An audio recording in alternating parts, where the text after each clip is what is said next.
Сайн байцгаана уу? Намайг Жагдлын Дорж Пагм гэдэг Пагма гэж дууддаг байгаа. Visa International компанид бизнес хөгжүүлэлт хариуцж ажилладаг. Солонгос улсад ирээд одоо 2009 оноос хойш 15 жил суралцаад ажиллаад амьдраад байж байна.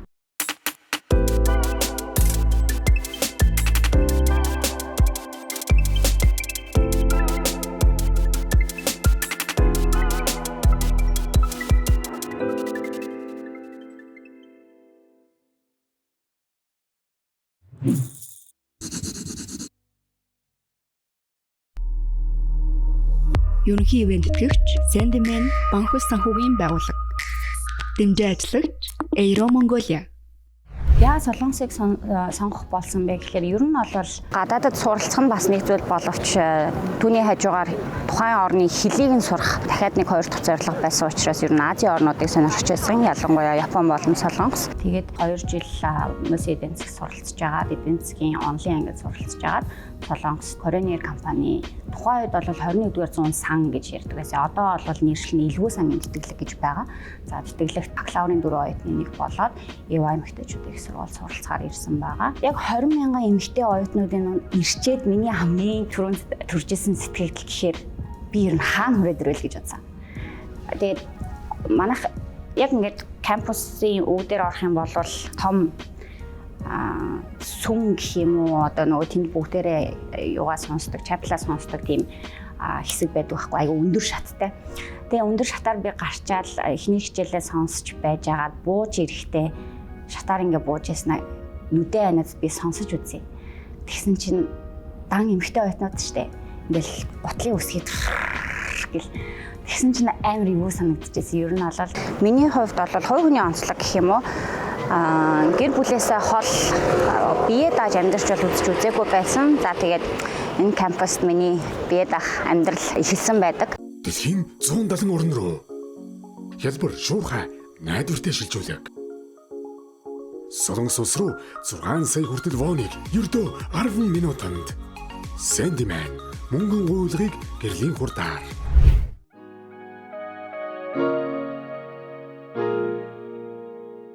За, EY эмэгтэйчүүдийн сургуульд бол бизнес хөгжүүлэлтээр үндсэн мэргэжил Солонгос болохоор ер нь үндсэн тэгээд дагалдах тэгээд дээрэс нь бас майнер гэж сонгох боломжтой байх. Үндсэн дабл майнер гэж 3 мэргэжил сонгох боломжтой гэсэн. Миний үндсэн бол бизнес хөгжүүлэлт байсан.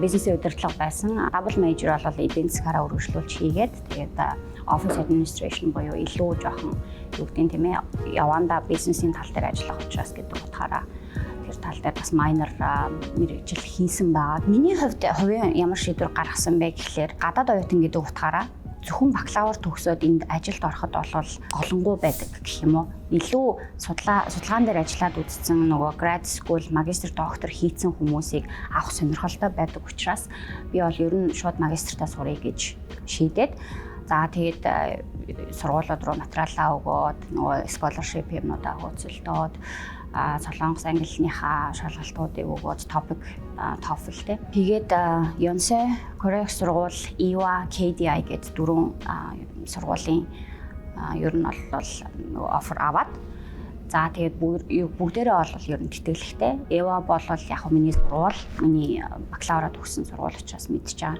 Yonsei Кореan сургууль угаасаа Sky level тэ. Yonsei дээр бол миний мэргэжил бизнесийн удирдлага байсан, магистр гэсэн. За би яа KDI-г сонгосон бэ гэхлээр тухайн үед миний юу гэдгийг passion бол би ер нь Монгол банк юм уу эсвэл сангийн яамч байдаг юм уу тийм ээ ер нь ийм төрийн байгууллагт би ажиллая гэдэг утгаараа public policy-г сонгосон байхгүй. Тэгээд төгсөөд нийгмийн даатгалын ерөнхий газрын харьяа нэгдсэн үйлчлэлийн төвгээд энд байдаг. Тэнд болохоор санхүү дээрээс нь даатгал хариуцсан мэргэжилтнээр жил гарan ажиллаж агаад бас юу мэдэрсэн бэ гэхээр нөгөө нэг олон зүйл мэдрүүл илүү өөрийгөө таньж мэддэг гэдэлээд байгаа шүү дээ. Уул нь би чи өөрөө ингэж government тал руу явъя гэж бодсон мөртлөө яг жил гарan би дотор нь ажиллаж үзээд одоохондоо би арай залуу байгаа юм байна. Илүү чаленжтэй өөрийгөө жоохон бизнесийн буюу commercial салбарт чаленжилж үзэх шаардлага байгаа юм байна гэж үзээд өөр одоо юу гэдэг юм боломжуудыг хайж байх хугацаанд надаа LinkedIn-ээс offer ирсэн виза байж таарсан.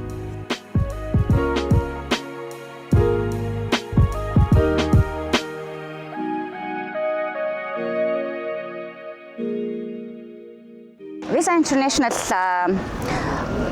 хэдэн жилийн өмнө гэхэд бол кредит картын компани гэдгээрээ ер нь бол хүмүүст их мэдэгдсэн байдаг. Америкт төвтэй глобал мультинешнл компани. Өнөөгийн байдлаар бол бид нар хүн болгоны төлбөр төлөх, хүлээж авах хамгийн том сүлжээг одоо дэлхийд даяар ингээд оролцогч байгууллагуудад хангаад үйлчлэгээ үзүүлээд явж байна. Оролцогч байгууллагууд нь эцсийн карт, визагийн хэрэглэгч байж болно, эсвэл санхүүгийн байгууллагууд байж болно, төв банк, за жижиглэнгийн одоо үйлчлэгээ эрхэлдэг байгууллагууд тийм ээ бүхэл хүмүүст хүрэлцэж ажиллахаар одоо ингээд үйл ажиллагаа явуулаад байж байна. Би ч нөгөө эдийн засгийн онлоор эхлээ сурцсан хүн маш тэ яг бизнесийн удирдлагаар төгссөн ч гэсэн миний хувь хүн болвол дахиад одоо нөгөө тоонд дуртай илүү өөртөөгөө илүү ярилцдаг тотгошоогоо. Гэтэл би визад буюу multinational business development executive буюу ер нь sales хариуцахаар ороод ирсэн байгаа гэсэн.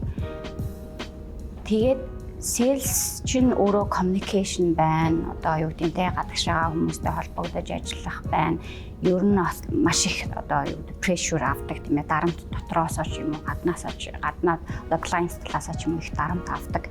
Гэтэл introvert хүн нэгдүгээрт sales хийх, хоёрдугаарт тэр дарамтуудыг яаж одоо нөгөө стрессээ тайлна гэж ярьдаг ш тийм ээ.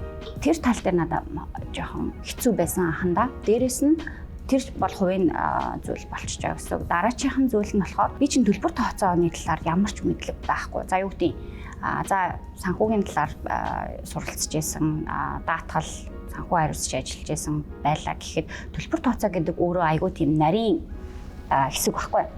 Тэгэхээр юу гэдгийг эхний 1 жил гэдэг бол яг нь юу ярьж байгаа мэдэхгүй л ингээл өнгөрөх гэсэн. Тэгээд шинэ салбар гэдэг чаленж байна. Дээрээс нь multinational хүмүүсийг одоо клиентуудаа хариуцж ажиллах гэдэг тэр communication тал дээр надаа хамгийн том чаленж байсан. Тэгээд тэр утгаараа юу гэдгийг одоо болтол still developing те improve хийгээд одоо энэ ийм challenge байх юм бол ингэж одоо юу гэдгийг deal хийх хэрэгтэй байна гэдэг талаар суралцаад явж байгаа болохоор 10 жил болсон юм болоо. Тэгээгүй болол бас тэгэл ер нь give up хийж болно шүү дээ.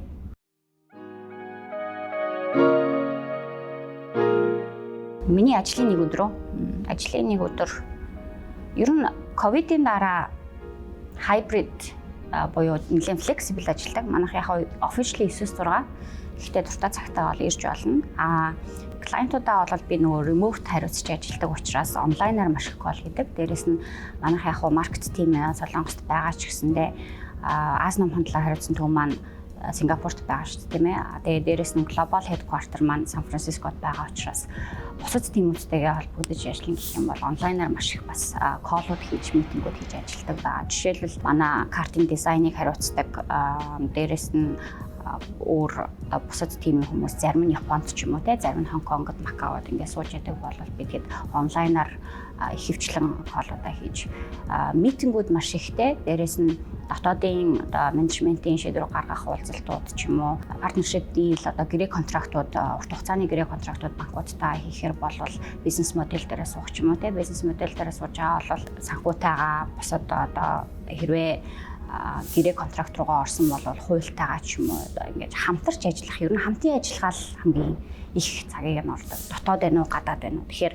би ганцаараа суугаад болвол за юу гэдэг илүү бизнес моделингаа яг хийж болно тийм ээ. Түүнээс бусдаар бол ганцаараа хийх боломжтой ажил баг байхгүй гэж болж байна. Хүнтэй л ер нь харилцаал ямар тиймтэй хинтээ яаж холбогдох вэ, ямар цагтаа илүү холбогдох вэ гэдгийг сайн менежлж авах хэрэгтэй байдаг.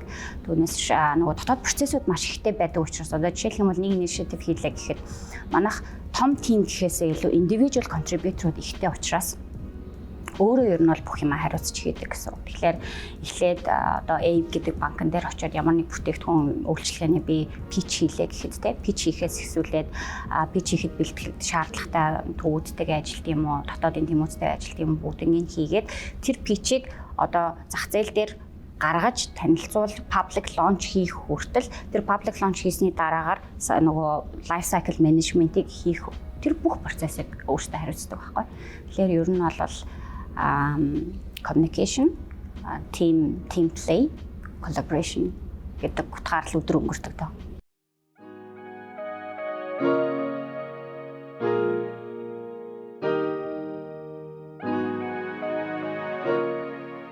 Жилийн орлого бол 130-аас 150 мянган доллар байдаг. Их үүсвэрүүд гэх юм бол мэдээж цалин, хөрөнгө оруулалт тал дээр бол илүү төгрөгийн болгон бонд, хадгаламж тал дээр байна. Дээрээс нь үйл хөдлөх хөрөнгө.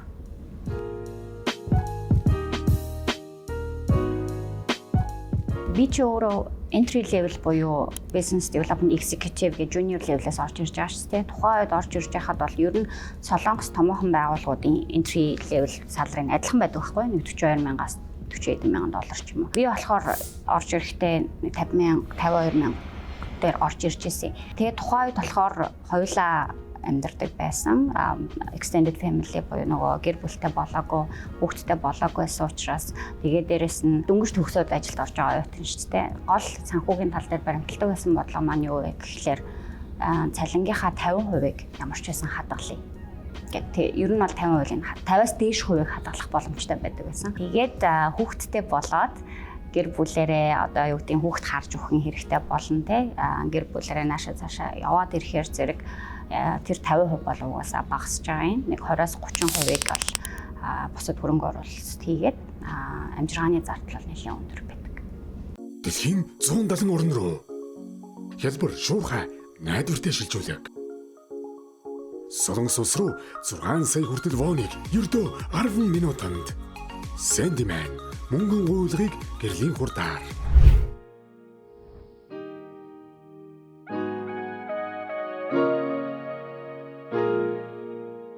Солонгос ялангуяа миний мэдэрснээр эмэгтэйчүүд илүү Солонгост амьдрах дуртай байдаг юм шиг санагддаг. Монгол эрэгтэйчүүдээс илүү. Яагаад гэвэл хамгийн нэгдүгээрт нь маш ая тухтай, амьдрахад ая тухтай. Бүх зүйл хүргэлт байд юм уу тийм ээ? Бүх зүйл ойрхон шуурхай хүргэлтүүд бас айгүй амар байдаг. Хоол байна тий. За шопинг байна. Хүмүүс ер нь бол Солонгост мөнгө байвал авч болохгүй үйлчлэгээ гэж бараг байхгүй гэсэн. Тэгэхээр тэр утгаараа convenience-ийн хувьд бол дэлхийн аль ч улстай харьцуулахшгүй. Дээрэс нь хурд гэдэг нь за яг ажлын байран дээр ирэхэд стресс болж магадгүй. Нөгөө утгаараа хүргэлт байдаг юм уу тий? Дата байдаг юм уу? Бүх зүйлсүүд бол маш ингээл хурдан юу гэдэг Southeast Asia ч юм уу тий бусад Азийн орнууд руу явахаар ч ингээл хүлээгээл ингээл байж идэх штэ. Тэгэхээр тэр тал дээр бол илүү тасан зогтсон илүү дуртай болохоор бас өөр тийш явахад хүндрэлтэй ч байж магадгүй.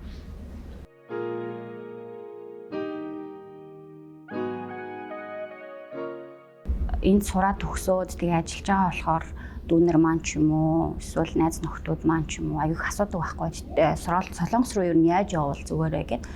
Миний өөрийн туршлагаас ер нь гэхдээ энд бол 50-60 мянган хүн амьдарч байгаа. Тэр дундаа 6-7 мянган оюутан байгаа гэдэг утгаараа маш олон төрлийн кейсүүд байгаа шүү дээ тийм ээ. Хүн болгоны одоо туршлага өөр байгаа. Миний хувьд болохоор би юу мэдэрсэн бэ гэхлээр ер нь зөвхөн Солонгосч гэлтгүй гадагшаа явж байгаа бол хамгийн түрүүнд хамгийн өндөр тэтгэлэг авах боломжийг судлах хэрэгтэй.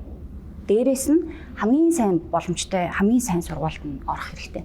Түүнээс биш юу гэдгийг зүгээр нэг захын ч юм уу сургуульд за зүгээр нэг тэтгэлгүй мөнгөө төлөө сурах юм бол би Монголдо мөнгөө төлөө сурсан дээр байхгүй. Ер нь бол маш олон шалтгаантай явж байгаа тийм ээ. Залуучууд одоо юу гэдэг наа чиг суралцаад буцъя гэж бодсон боловч одоо эндээ карьераа эхлүүлээд өргөжлүүлээд явж байгаа залуучууд ч байна. Эсвэл зөвхөн хөдөлмөрлөөд эсвэл хэл сураад туршлагатай болъё гэдэг олон төрлийн зорилготой хүмүүс байгаа.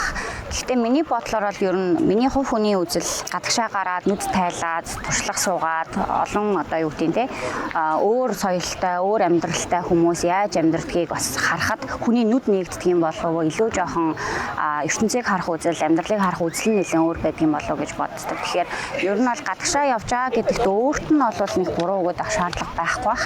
Гэхдээ ер нь одоо юу гэдэг манайхан ч 3.5 сая хүн амтай орн шүү дээ тийм ээ. Жижиг орн бол биш. Яг л Монгол бол энэ том газар нутагтай юм орн байгаа. Гэхдээ ер нь бидний орны хин нэгэн гадны одоо экспертүүд ч юм уу те хин нэгэн гадны мундаг одоо боловсрсон ажилласан хүмүүс ирээд хөгжүүлж өгнө гэж бол хизээч өсөх одоо хүлээх хэрэггүй байх гэж бодож байна. Тийм учраас залуучууд одоо бид нар гадагшаа яваад суралцаад туршлагатай болоод мэдлэгтэй болоод эргэж ирж одоо өөрсдийнхөө хувь нэмрийг оруулах нь зөв гэж би олооддаг.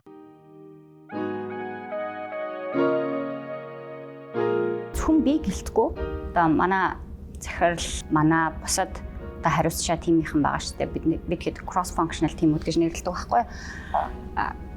Явж ирэх болгондоо ярьдаг нь бид нар бол тэгж сөргөөр юусаа хавтгүй. Одоо юу гэдгийг яваал ирэхэд дараагийн удаа очиход шинэ барилгууд баригдчихэдэг. Би бол Монголд бараг замаа олдгүй байхгүй. Хаана юу байгаа нь мэддэггүй шинэ хорооллууд босч идэг. Дээрээс нь бүтээн байгуулалт хөгжил одоо болж байна. Нэмээд хамгийн чухал зүйл байгаа. Тэрийг сүүлийн ялангуяа 2 жилдээ анзаарч байгаа нь юу вэ гэхээр харьцуулаад одоо солонгос гэлэхгүй бусад маркетуудтай ингээд хүмүүстэй харьцуулаад бид нар юу гэж ярьдаг вэ гэхээр монголчууд маш эерэг хүмүүс.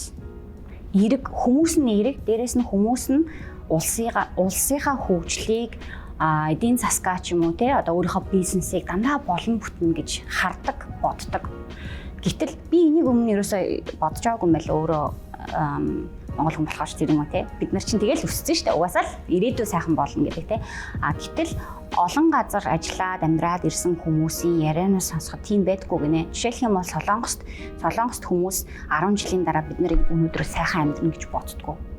Яагаад вэ гэхээр юм одоо пик дээрээ хүрсэн те хамгийн оргил дээрээ хүрсэн үүнээс цааш юмнууд одоо хүн өсөхгүй байна тийм ээ одоо хүүхд төрөхгүй байна эдийн засаг маань энэс цааш хаашаа явахыг ер нь хэлж мэдэхгүй байна итгэлгүй байна гэтэл манайх яаж гэнэ одоо юу гэдгийг төрийн албаныхан ирээд одоо монголчуудтайгаа уулзаад яриа сууж яхад яриаг нь сонсоход яаж гэнэ гэхээр 5 жилийн дараа 10 жилийн дараа бид нар нэг хүнд ногдох дотоодын нийт бүтээгдэхүүнээ даблт нь л гэж ярьж байгаа байхгүй.